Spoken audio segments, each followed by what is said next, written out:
computer? Yes, okay. So thank you very much once again. We're excited here today that we have, in this case, our Family Engagement Distance Learning Workshop for today. Appreciate many of you are here today, and that we have a lot of expertise here in the room. And so we're excited that you're here today as well. Can you click the next one, Ms. Kelly? Yeah. There you go. Just to let you know, as you see right there, in this case, really quickly, you see that I'm Heriberto Soto. I work as a parent engagement educator for the district. So you have been receiving a lot of messages via email and text. I'm the one that is responsible for those communications. So if you have any questions, you have my contact information. On the other line, for people that are in the Spanish line, in this case, you have Mr. Barajas. He's interpreting. He works within the English Learner Services Department. A couple things just to let you know. There's a couple differences here within the Zoom webinar that we have for Twin Rivers. If you have questions that you want to ask our panelists or co-hosts to answer, you can use the Q&A, and those questions are going to come up directly to us, and then we'll be able to respond to you as a whole group, or as we're talking throughout our conversations, or also privately as well if you have specific questions. Just to let you know as well, the microphone and video has been disabled. In this case, this is so you can see the information that is being shared to you today by the Special Projects Department. And just to let you know that we're here to hear information and support you. And also, obviously, you have the chat component so you can communicate with families and other people. You can ask using the chat component if you want to use as well. Okay. Just quickly letting you know, next Friday, tomorrow, we're going to have our next workshop promoting mental health and wellness and using strategies. I see the links that are there. That's obviously one way to registering. That way we can send you the link. And then starting next week, we'll have one also on supporting our English learners and how can families do in order to support, in this case, their language development when it comes to English. Those links right there, obviously you see right there is, please make, in this case, myself will be communicating and sending that messages to you as well.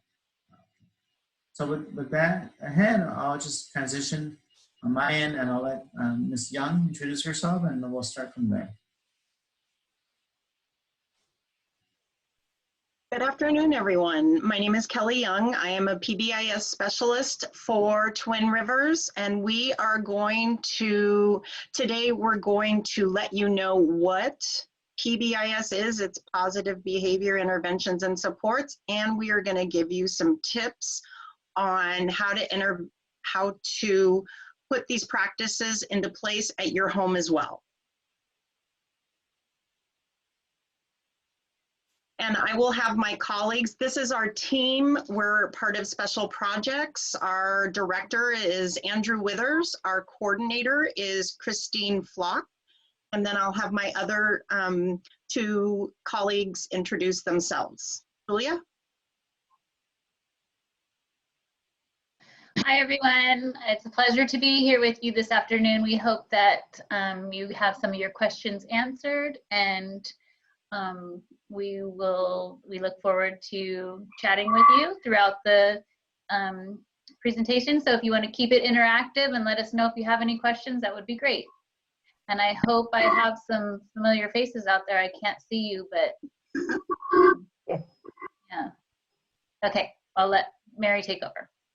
Okay, and I am Mary Victor, and like Julia said, I can't see you, but I am very happy to be here looking at you all, and I hope we answer all of your questions. And always remember, you're doing a great job, and this is really difficult being a parent, a teacher, and a working mom or a dad. So just listen for the tips.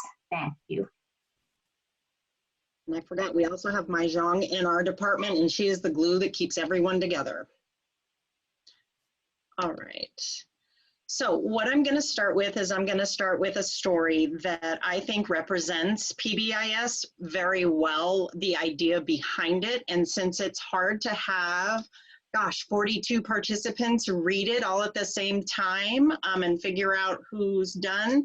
I'm gonna go, if you'll allow me, I'm gonna go ahead and read it to you. The Fisherman Story. Once upon a time, in a small town, a group of fishermen gathered at the river's edge. Soon after they got there, a child came floating down the rapids, yelling for help. One of the fishermen jumped out in the river and pulled the child out.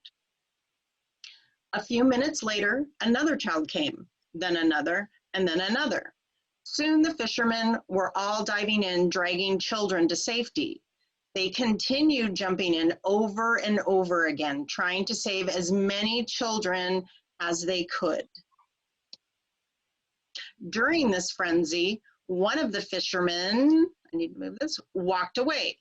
The rest of the group became irate. How could he leave when there were so many children to save? Hours later, to the fishermen's relief, the flow of children down the river stopped. The fishermen who had walked away returned. The group began shouting, how could you walk away when we were all working so hard to save the children? He replied, I decided to go upstream and find out why so many children were falling in the river. I found that the bridge had some missing boards. When the children tried to jump the gap, they couldn't make it and were falling in. I fixed the bridge so no more would fall in. So, what's the moral of the story?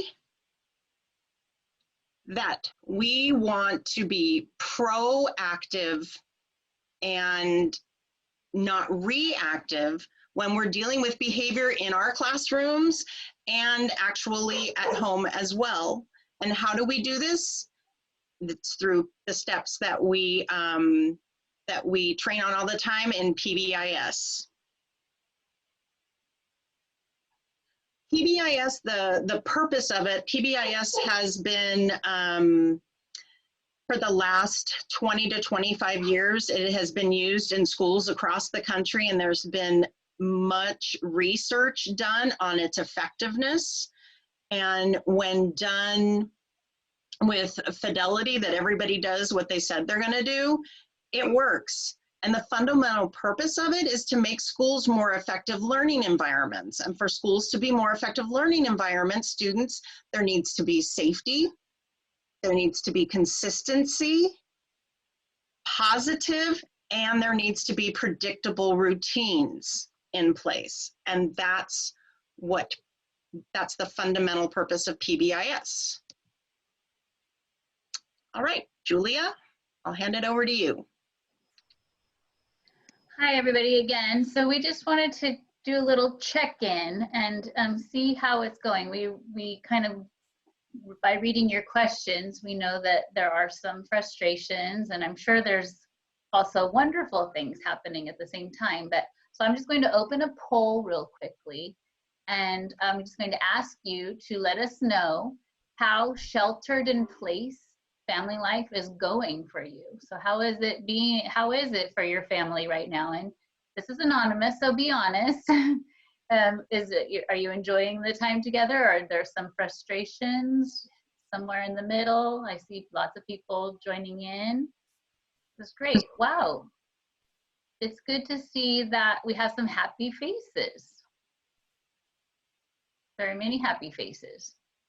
And a few maybe struggling a little bit, and we want to hopefully, as we go through this presentation, give you a few tips to address those. We can turn those faces upside down, back to a smile. Okay, so but it looks like for the most part, we're doing pretty well. Okay, we'll keep an eye on that and come back to it. Kelly, you can go ahead and go forward. Thank you. So why should you try PBIS at home? It might be, your students, for one thing, should be pretty familiar with this. So it's something that they do at school. So we're hoping that it's something that they can participate in with you. But basically, PBIS at home would outline the appropriate behaviors, the behaviors you want to see. And so the behaviors they're learning at school, we want them to be able to show those to you at home, and then the same way and vice versa. So when the kids do go back to school, they've learned some skills with you. And we feel like by focusing on the positive, that you will feel better when you're looking at what's going right instead of what's going wrong. We all have to do that. That's from time to time. And your kids will notice and respond to this. So they're going to see, wow, we're trying something fun and new that might be a little bit different and a lot like school, the school that they love, in the classrooms that they love so much.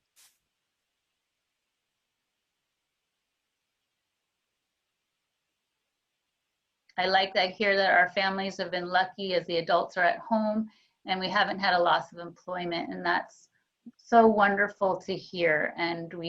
But we also really want to support our families that aren't feeling as fortunate. So please let us know how we can help as we go through. Okay, we can go on, Kelly. So here's just a little video that we're going to show. It's basically a preview of what we're going to go over today, and PBIS in the time of quarantining and sheltering in place. Oops.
I love that child at the end pretending like superhero with the cape. And I mean, maybe that's what we need to do for the day, is just pretend like superheroes and feel really good about what we're accomplishing during these really tough times. So let's see. So this is what we want to go through today as far as what we'd like to accomplish with our tips for you. So we want you to be able to leave here this afternoon with an idea of how to set routines for your family, create some home expectations, just like we do in the classroom.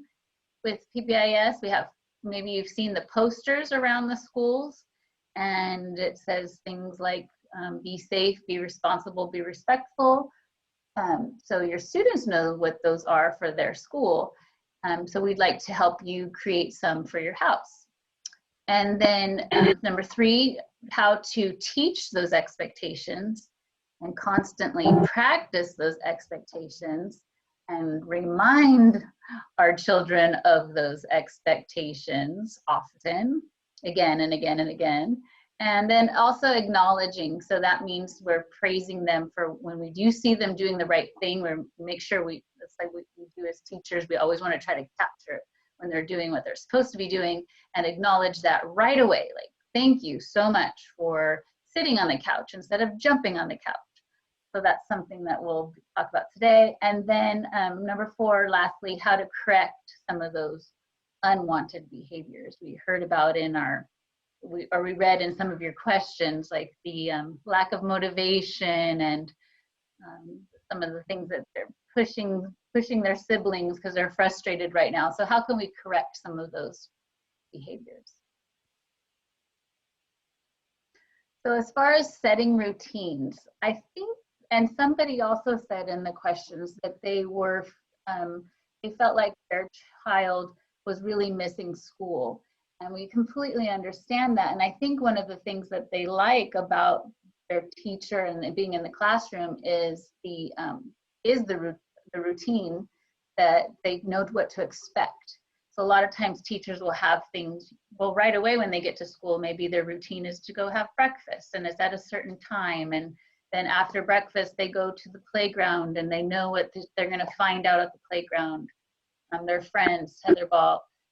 So those are the routines that they expect every day at school. So what we can do at home is put some of those in place for our children at home, so then they know what to expect, and it might help ease some of this where they're missing that the aspect of school.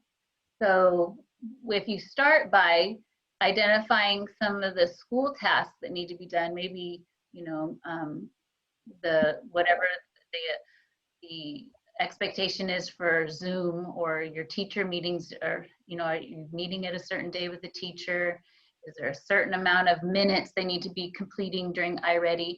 So identifying those school tasks, but then your family tasks too at the same time.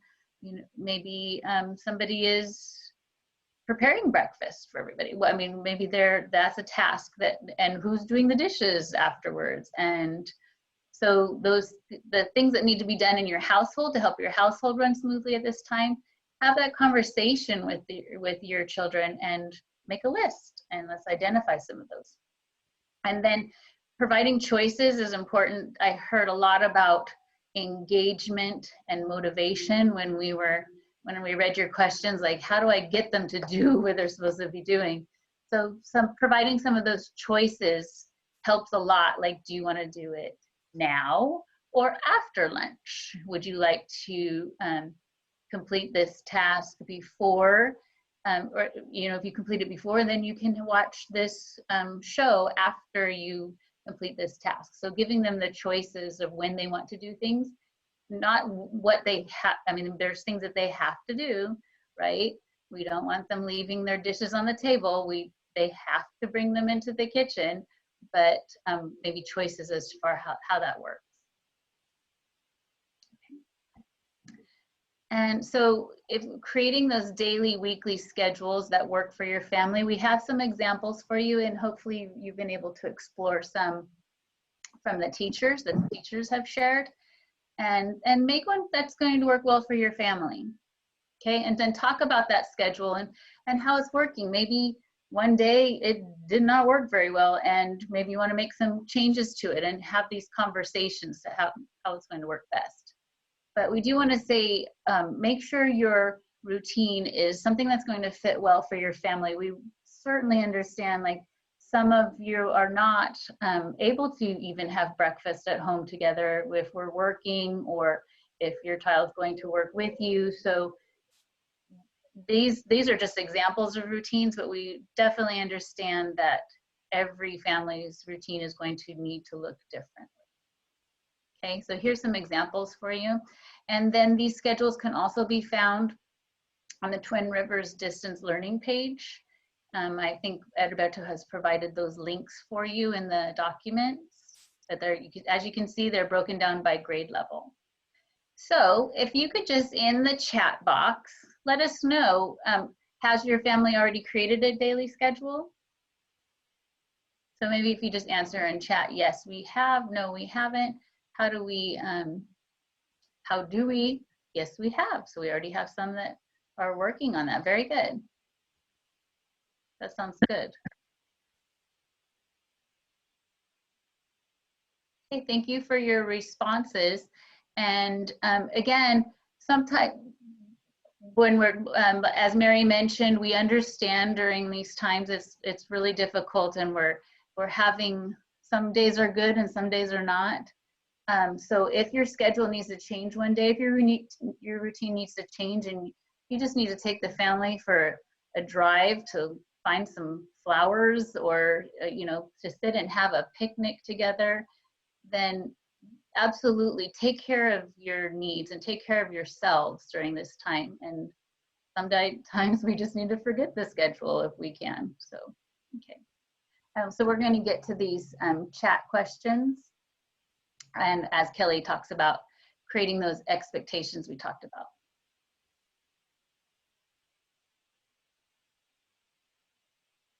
Okay, when we're thinking about creating expectations for our home, and we went through this process when we were training schools, and I've done this at a school site as well. Why do we want to do this? Why is it so important that we do this?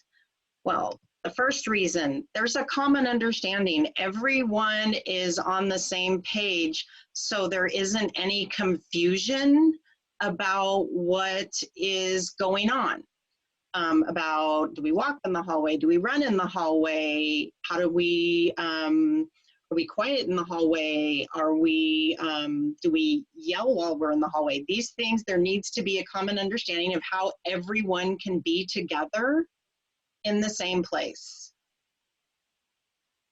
Okay, and that flows into clear and consistent communication. Everyone is getting the same information, and it doesn't change from day to day, unless maybe you've had that conversation and said, well, you know, this really isn't working, so we're going to try it like this. And usually to establish a routine, you know, give it a couple of weeks. If it's, you know, you'll know whether you can, it has to be stopped right away because that just really didn't work, or maybe tweak it along the way while you are, while you're trying it. But clear and consistent communication, everyone speaking the same language, is so important. Next, strengthens relationships. When we all know what's going on, we're clear, we're consistent, that really helps us strengthen those interpersonal relationships, especially in these really difficult times. Consistency is key. Knowing what to expect when the world is kind of turned upside down right now, I know helps children feel safer, and it's really important for them to feel safe in the midst of chaos. And next is it builds confidence. It builds the student's confidence, your child's confidence, that they know what's going on. They can count on those same things all the time, and they're not changing from one minute to the next. That gives them the freedom to kind of clear up their thinking and do like more strenuous tasks like schoolwork. Schoolwork, it's really taxing. It's really, you know, they're tired. But we want to build their confidence with a very, so they know what's going on and they can count on it. And The last one, we want to reinforce positive behavior. And what we're talking about, it's the behavior we want to see. The behavior that we want to see from our students, from our children, is huge. So much of the time, I know from my experience in the classroom, I know it could, and my own 3 children, I could dwell on what they were doing wrong, but that doesn't teach them how to do it right. And that's what we do. We teach behavior, and we want to point out exactly what we want. So, as Julia stated before, all of the schools, all of the elementary schools in Twin Rivers do have PBIS. They're in different phases of it, but everyone should have their expectations. So you might want to consider the ones that your child's school uses, like be respectful, be responsible, be safe, helpful, kind, show self-control, be honest. And what we ask is 3 to 5. Most of our schools have 3 expectations. I know there are some with 4, but these are the things that you're going to be hooking their behaviors back to. Thank you for walking in the house. That's being very respectful. You started on your schoolwork before I even asked you to. That's being really responsible. So, because we want to get this language into the students, so we want them to match the actions with the word that describes it. So, go ahead and create a PBIS home matrix. This is what, if you've seen the posters at the school, we have a whole school matrix, and then we make posters based on that. Outline what you expect from your children at home. Like this one says home, help out, own your behavior, manners count every day. We do it every day. What is helping out when you're getting up in the morning look like? What does own your own behavior when you're getting to school look like? What is manners count when it's time to clean up, when it's time to relax? How do we want these things to look? And it needs to be specific, describing the behavior that you want to see from your child is crucial. Julia or Mary, do you have anything else to add to this? Oh, just asking, So we want you to think about some new expectations. It's time for distance learning, because distance learning started officially this week, and we do know people have been working, and teachers have been working, and families have been working for the previous weeks, but it rolled out this week. Use your school-wide expectations to fill out your new home matrix. Keep it positive. Telling them the behavior that you want to see will more likely have them identify and work on that behavior. So for example, say walk inside of the house instead of no running, because really what they hear running, they hear that last word. And here we have the home expectations. What are the expectations all the time? What's the expectation with the video games and the TV time, the chores, exercise, because we know they have PE. Put your school-wide expectations over on the left-hand side, like be safe, be responsible, be respectful. And what do you want from your child at these different times during the day? So we've got that exercise. Keep personal space. You want spacing between them so they're not bumping into each other. Video games, TV time. They may have to use headphones because other people are working in the household. So taking into consideration all that's going on, and really sometimes you don't know all that's going on, or at least I didn't, until I until you start integrating these. And it's like, oh, hey, I thought of something, guys. Let's talk about this for a minute. We need to use headphones because your brother is working on his homework, because multiple, you know, it's a lot to juggle. So make sure these fit your family. And if you have to revise because you've noticed something that's become a problem, sit down and talk about it with your family and say, hey, this, you know, we really need to add this because this is what's happening, and explain the why behind it. You know, our why behind these matrices at a school site, everyone knowing what the expectation is and how that looks in various places throughout the school is huge. So we have a home matrix that you can copy, and it's a fillable form. You can make your own. Here's a sample from another family. It's got the routines and the settings across the top and the family-wide expectations over on the left-hand side. I'm gonna look at all the time under be respectful. Check in with each other when someone is sad or hurt. You know, it can be a general expectation. Be safe all the time. Know where your body is in space. I know my son, when he was younger, didn't know how he was, reminded me of a ping pong ball because he was kind of all over the place, didn't understand that, you know, when he would bump into his sister, what was going on. And I want to look at, let's see, iPads and TV time under be responsible. Turn things off when asked and plug in the iPad when it's time to put them away. Be specific with the behaviors you want to see. So this is what we know. There are different schools. At different schools, there are different expectations. Every school has their own 3 to 5 expectations. Some of them are the same expectations, but how those are carried out on the campus are different. And we know different homes have different expectations. We're all different.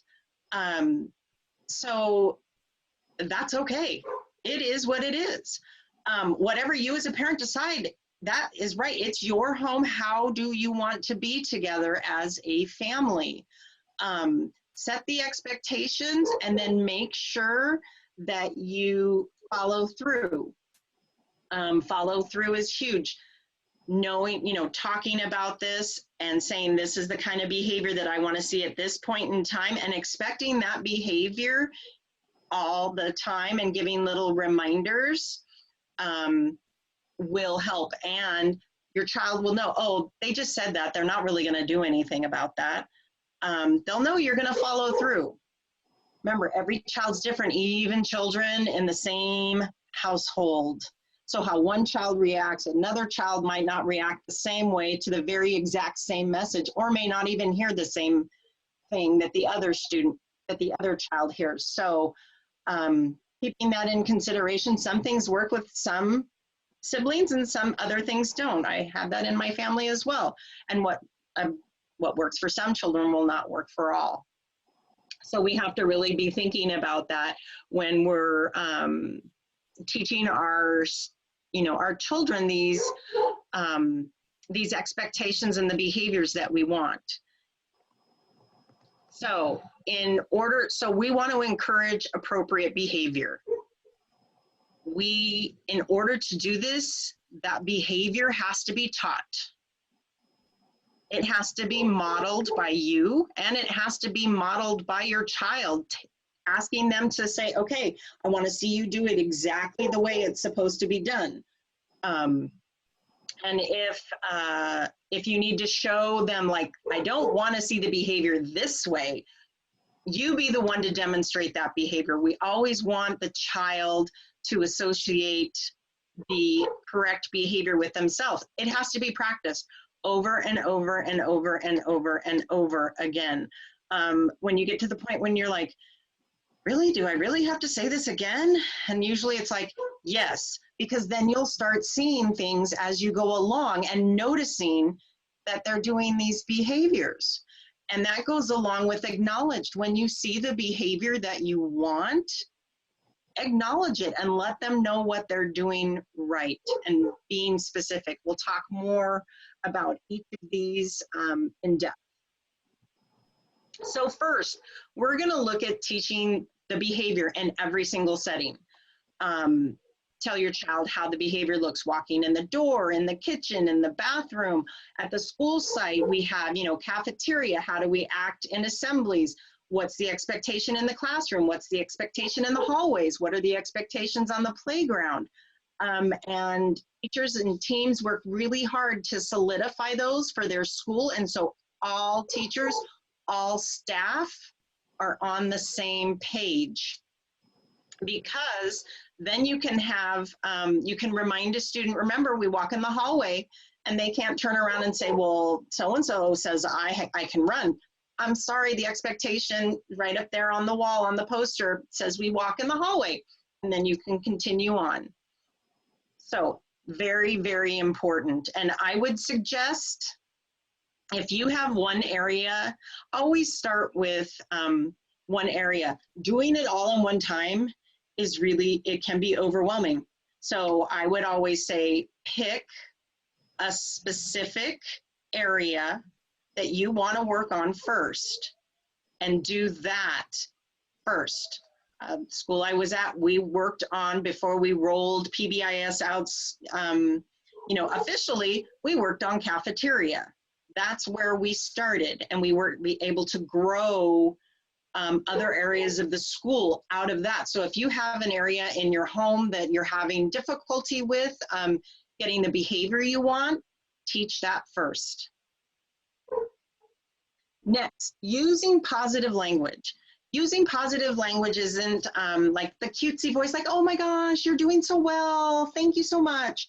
Using positive language is telling your child what you want to see from them. So instead of don't run in the house, try we walk in the house, or walking in the house. However you phrase it to tell them the exact behavior you want to see. And the next one, stop yelling, try use your inside voice, letting them know what an inside voice is. And we have worked on this at school, because we have presentation voices in the classroom when students have to get up and give a presentation. We have quiet voices, we have our playground voices. So knowing when children know what is expected, they are more likely to do that. And if we have to remind over and over again, that's what we do. And when you see these things, always, always, always point them out. Because these things that I'm going through don't stand alone by themselves. They're all interconnected. So practice, practice, practice, practice, practice. Practice and reminders. Show me how we walk in the house. Use the word show me. Show me how we do this. Show me how we do that. So you can see the child doing that. And then you can tell them, think of it just as feedback. Oh, I noticed you put the dishes in the exact way I wanted them. Next time I'd like you to try to move the cups over here. Great, thank you. So it wasn't, you didn't do it right. You didn't do it like I wanted you to. It's, hey, look, you did it how I showed you here. Now let's go ahead and tweak it up there. Or just tell them exactly what they did correct.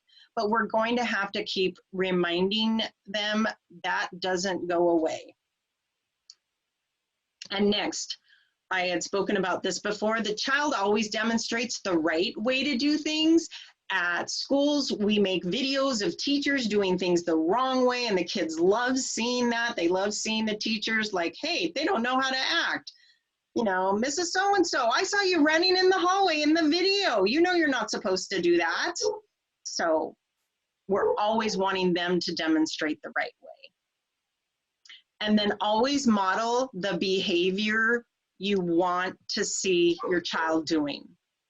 And I know for me as a mom, sometimes this was hard because having 3 children and working and, nope, I need to do it exactly like this. It may add a little bit more time onto my my routine, but I need to make sure that I am doing exactly what I want my child to do. And then acknowledgement and praise. You know, this is the running theme through all of this, looking for the behaviors that you want and praising them.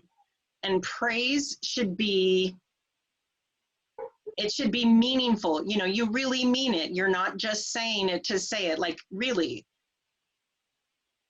accurate, that you described exactly what they did, didn't add any extra details. Specific and description, and that goes right along with accurate. Exactly how did they do it? If you could stop, if you could take a picture of them in that moment and then describe the picture, what would you see? How would you describe that behavior? That was one way that helped me when I was getting, when I was learning to be more specific and descriptive. Stop, say what you actually see. Not what you feel, but what you actually, well, what you feel at the beginning. Hey, that makes me feel so happy because you know exactly, and I keep going back to this one example, you know exactly how to walk in the house. You know exactly where to put your homework when you're finished with it. Thank you so much. There we go. You're being responsible, walking in the house. Good job. Not embarrassing. Some children don't like the acknowledgement and the praise maybe in front of everyone. Every child is different. And having, you know, 25 students in a classroom, knowing how people wanted, or how the students wanted to be spoken to, what would help the most.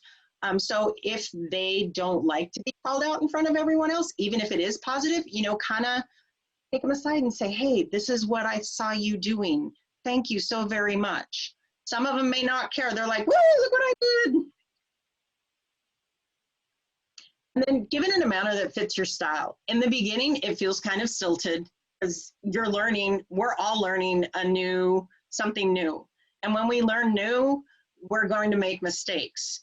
But when we correct those mistakes and keep doing the things that we know we should be doing, you'll feel more confident in doing. In the beginning, it feels kind of weird, but keep going no matter what.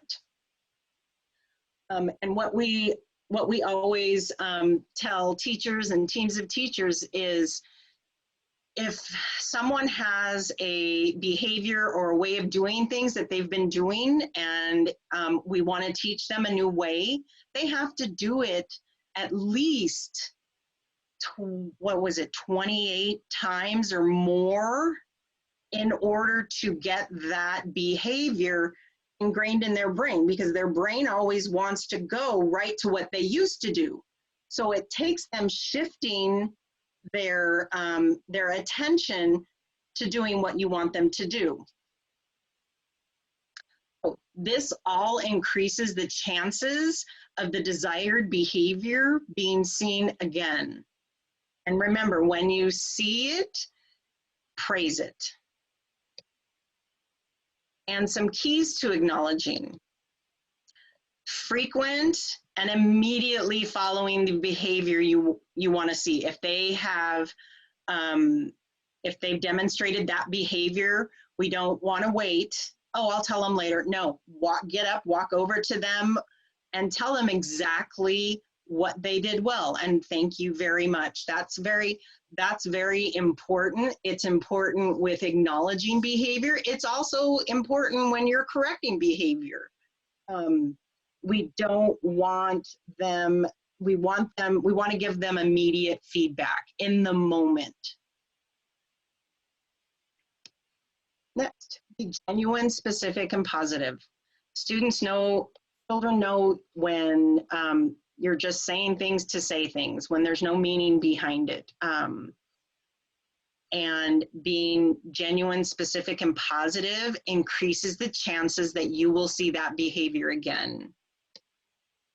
Now, if you're rewarding behavior with an incentive, you either can, or, you know, it's a choice.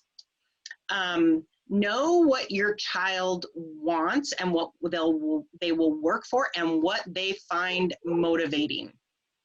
It doesn't mean that you have to go out and buy them things. Doesn't mean that it has to be this great big, it doesn't mean that it has to be this great big production.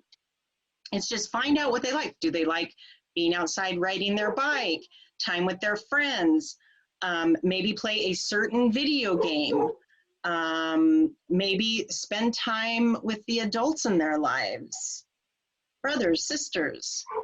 And one thing that's really good to keep it in front and center, we could make a visual tracking their progress.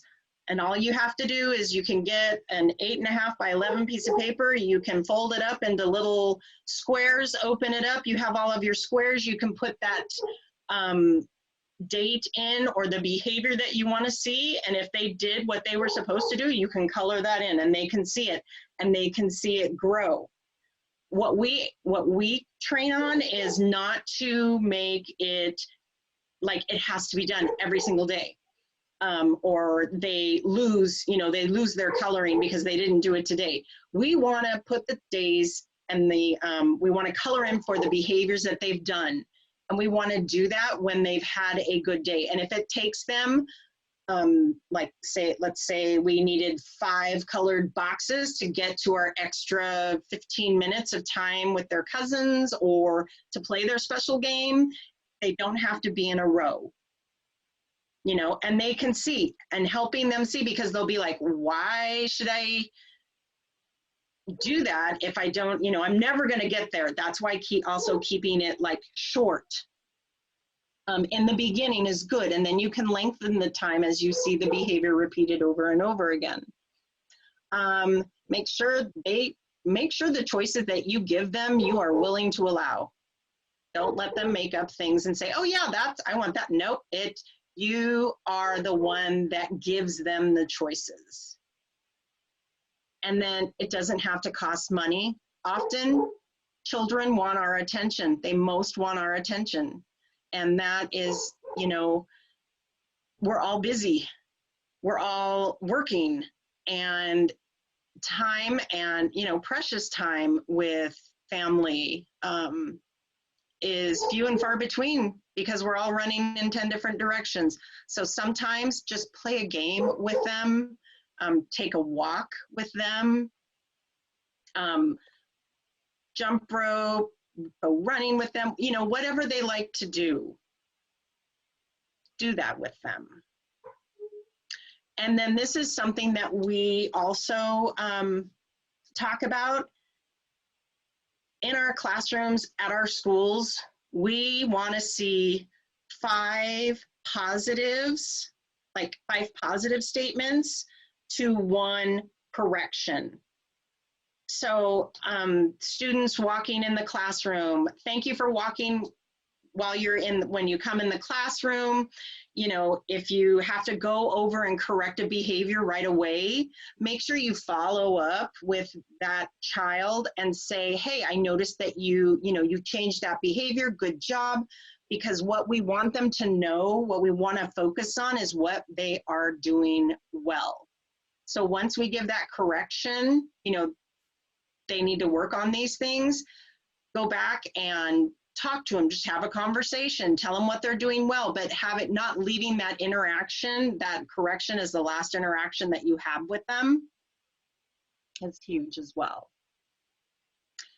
Now, when we're correcting unwanted behavior, and there are degrees of unwanted behavior, safety comes first. Safety is safety, and that is immediate. But we're talking about, what I'm talking about are just behaviors that we want to see more of in our home, that the student or the child can demonstrate. So when we are correcting the behavior, we're going to be calm.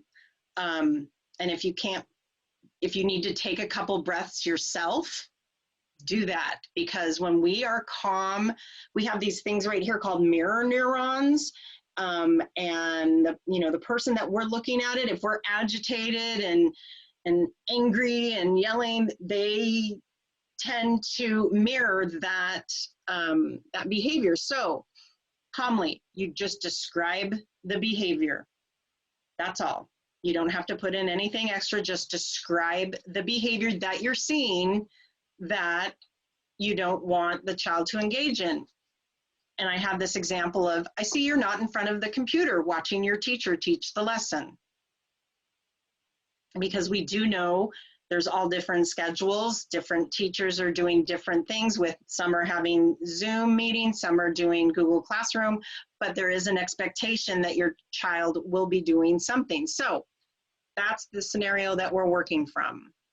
Now, consistency, not severity, is the key to helping your child engage in the desired behavior. Like every time you see that behavior that you don't want, say something. So they'll know, oh, well, she said, and sometimes we miss things, but if you've only said it once and they've done it 10 more times, they'll be like, oh, they don't care. And I know all these things because I've done all these things.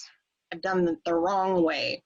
Brief, just state the desired behavior that you want. Right now, the rule is to be in front of the computer watching your teacher teach the lesson. That's exactly what's wanted. And immediately, we talked about this with acknowledgement. Immediately, right after the misbehavior, not after the misbehavior occurs 5 times. When we say we're going to say it the first time, we do it the first time, even if it means we're inconvenienced. Because remember, we're trying to teach something that needs to be worked on. Respectfully, when a child is engaging the expected behavior, make sure to praise them. Here comes the praise again. Thank you for being respectful and in front of the computer when your teacher is teaching the lesson. That goes back to you connected it to your family expectation of being respectful, and they know that sitting in front of the computer with your eyes on their teacher, that's respectful. Always ending on that positive, what they're doing right. And again, can't say this enough, consistency, not severity, is key. It is less important what the consequence is than that something is consistently done. That every time I worked with middle schoolers, that every time I heard a curse word, language, and they knew exactly what that meant because I taught them that, and it got to the point where it was, oh, sorry, Mrs. Young, didn't mean to, won't do it again. But every single time I heard that, it was language, language. I didn't let it go. Now, how we respond or what the consequence is used is less important than the certainty that something will be done. Even if it's something relatively brief, just as redirection, I need you to be doing this right now instead of that. Or reteaching the behavior, like, hey, we need to practice this behavior. Come on, let's try it again. Let's take a couple of minutes. Responses, again, to inappropriate behavior are always calm, consistent, brief, immediate, and respectful. And we actually have, a document that has all of this on it, and we'll be sending that to Mr. Soto so he can send that out to families as well. We'll be sending out resources. So I know this is a lot in a very short time, but know that we will be following up with resources to support you and your family.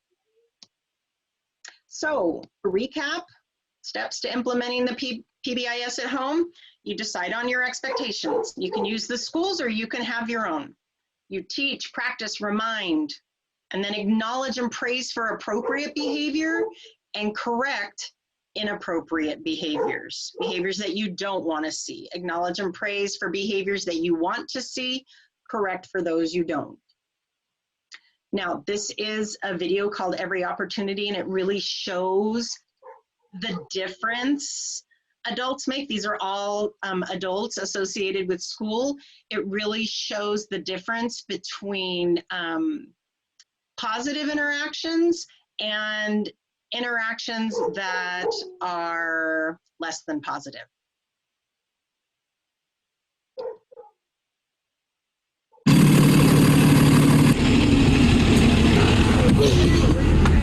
Hey, Mr. Q! Did you see that? Why would somebody do that? Please go into the classroom, no talking, quietly. Hey, Miss Meredith, how you doing? We need you inside. How do you think that makes us feel? I forgot my number. What's your name? Jordan? What's your last name? Carter? Go ahead. School is hard enough. Come on in, sit down quietly at your desks, and begin writing. This kind of stuff just makes it harder. I said quietly, please. Who's talking? Is it you, Sophie? Don't let it be you. Don't believe me? Sophie. Please just watch. I'm not up here for me, I'm up here for you. Pay attention, okay? Now somebody answer me. Somebody needs to answer me really fast. Every time we're ignored or yelled at or silenced, We're in the media center. the teacher takes away what's possible. No horseplay, no running, and especially no talking. Moment by moment. Miss Garrity, your student's behavior yesterday in the lunchroom, it was terrible. Next time, silent lunch. Did you hear that? Stay in line and catch a bubble. I'm not playing. If this is education, we're in trouble. Bye, Miss McGarrity. Frederick Douglass said, once you learn to read, you'll be forever free. The way it is now, 2 of the 3 of us will never be able to really read. It doesn't have to be this way. Hey, Jordan, how you doing? Good. Everyone we meet throughout our day can make a difference. I've been waiting for you to arrive. All the difference. Good, how are you? Great. Bye, Jordan. Bye, Jason. Good morning, Jordan. How are you? I'm doing well. Thanks for asking. How are you? Good. Go ahead and put your number in. Talk with us, not at us. That's okay. I'll look it up for you. Go ahead, sweetheart. Okay. All right. Have a Teach us what we need to know. good morning. That's how we get smarter. Well, good morning, Sophie, Janicia, and Jordan. And when you talk with us and teach us, give us bigger and bigger words. Now what I'd like you to do, children, is turn around and converse with your neighbor and discuss where the mother might have gone. Words that we can use to read and understand. She is prey for eagles, so she hunts at night. And that will take us places we can never reach without you. Remember, we're entering the learning zone. Now, how can we show our respect to the children and teachers who are working? We can walk quietly. Yes. Okay, kids, so what I'd like you to do is continue writing your narrative, documenting your emotions if you were the baby owl and your mother abandoned you in the nest. What can you do? Learn all that you can so that you can challenge us to be our best. You would have stayed and assisted them in whatever they needed. Share yourself with us and show us how to share ourselves with others. Give us courage. Give us compassion. Help us find our own voices so we can become who we are meant to be. Why would you want to silence us?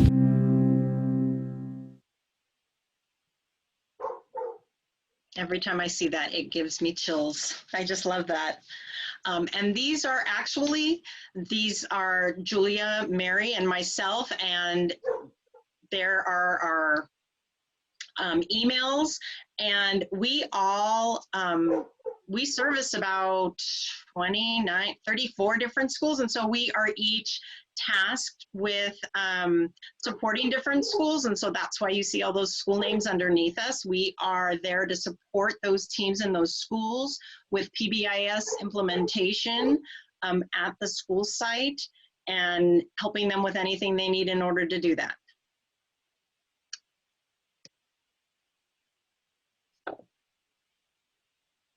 So we want to thank you, for being with us today.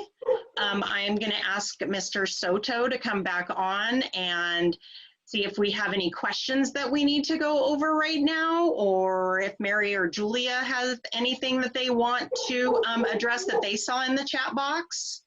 I did have a couple of, I saw one question about the blank matrix and how that's going to be available. And so we will share that with Mr. Soto, and you can put it in the documents in the bit.ly. And then somebody also mentioned having it available on the website. So we'll look into how we can do that also. And I just wanted to talk, there was one question about, you know, a child not wanting to do their work. We saw this question come up a lot when you typed them in beforehand, but when they don't want to do their work and they just want to play the game on the tablet or the computer. And I think the best way to address that is that we talked about being preventative. So when you know that that's going to happen, you know that that is the issue, and being preventative. So ahead of time, letting them know, not when it's, you know, when it's time to, it's 2 o'clock, it's time to do your homework, put that away now. But being preventative and letting them know way ahead of time. Don't forget today, like when you go over the expectations for the day, this is what's going to happen at that time. And if you put turn off the game, and then we do the praising part. If you turn off the game when you're supposed to, afterwards you can play the game again, or we can have we can make cookies together, or you can have you know, some red licorice, whatever the treat might be. But just acknowledging that behavior afterwards, and what Kelly was talking about, like the praise. So, we'll go ahead and look at the chat box for a few more questions, and then while Mr. Soto's finishing it up. Yeah, I see this Nate chat. I have 3 kids in 3 different schools, 9th, 8th, and 5th. How can I track all of them? I mean, their online correspondence.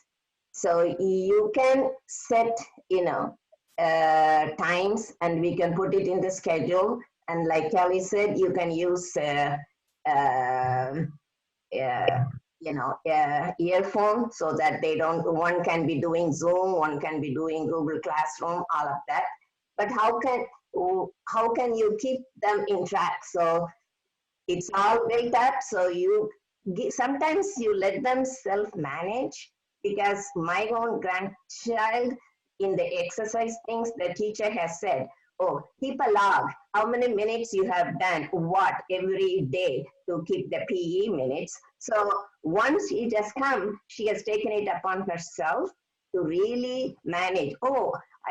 It really gave her a lot of incentive to track down and look at her log. Oh my gosh, I did 20 minutes every day. I did jump rope. What else can I do today? Can I do biking? So put it back on them to self-manage. It's a good opportunity for your kids to manage their time and also their work schedule. And I read the questions ahead of time. Some of them said, how do I know? One of the 6th grade kids tell there is no homework. So when in doubt, please email your teacher to find out what are the work that are being given and what else can you do to support your child. And remember, like Julia said, when it is time to pick something, pick connection. Always pick playing a game over arguing over an assignment. Remember, these are difficult times, and playing, laughing, snuggling, and reminding them they are safe is far more important sometimes than the content. Anything else, Julia? I know giving choices is always better, and prevention is always better. Ahead of time, you know how your child is going to do. Want to play games, and then so you do this game, and I will give you 10 minutes of video games on your iPad or iPhone. Yeah. Sometimes it's hard, but you're doing 3 jobs. Yes, you are doing 3 jobs, and we really want to thank you. We know your time is precious, and we want to thank you for taking part in this webinar. We hope we've given you some tips that will help you and your family and support your family during these difficult times. And we really appreciate your attention. Thank you. I have a question, Ms. Young, Ms. Victor, Ms. Reyes. So just really quickly, one of the parents asked is, as far as PBIS, and is it being implemented in all school sites, or in some, he mentioned that there's some schools that were not within the list. In this case, Harmon Johnson and Norwood, he just wanted to know, are the representatives there working with those schools, or how does it work when it comes to implementation for PBIS within Twin Rivers? I guess the question in large. Yes, actually Johnson is in their, is that what they were asking? Like their schools? All of the schools, all of the elementary schools are in a phase of PBIS. We only have 2 junior highs, Rio Tierra and MLK this year. They're in their 2nd year. And then next year we will be rolling it out in high schools, and also our other junior highs such as Foothill Ranch. But everyone in the district except maybe a charter will be in some sort of phase of PBIS. And if you can hear my dog barking, I'm sorry. Okay. So some of the other questions that are being asked are mostly will be ones that, as Ms. Reyes and Ms. Young and Ms. Baker had mentioned, we'll share with you those documents. Okay. An email attachment and follow up with the recordings and presentations. And then that probably, yeah. So, Ms. Young, would you like any last finishing thoughts, or you think we're pretty good? I think we're good. Again, just thank you very much for your time. Now you have, you know, when we go back to the school site, you will know that these things are in place. And so that will give you a lot more information about your child's school and a way to interact, because we want parent input on PBIS. We will ask you to do surveys on our Tier 1 teams. We even ask for parent volunteers. So knowing what's going on and what's expected at your school site, thank you so much for taking the time to learn about this, because it will only make the school-home connection that much stronger when we go back to school. And we're going back to school someday. Thank you again. So with that information, thank you very much for you all. We appreciate the fact that you took time today to listen with our PBI specialists. We appreciate all the work that Ms. Victor, Ms. Reyes, and Ms. Young helped in providing this information. With that, I think we'll be finishing up today's webinar. We'll be sharing a lot of information to you all via email. You have our contact information as well. And thank you very much for being here today. Thank you.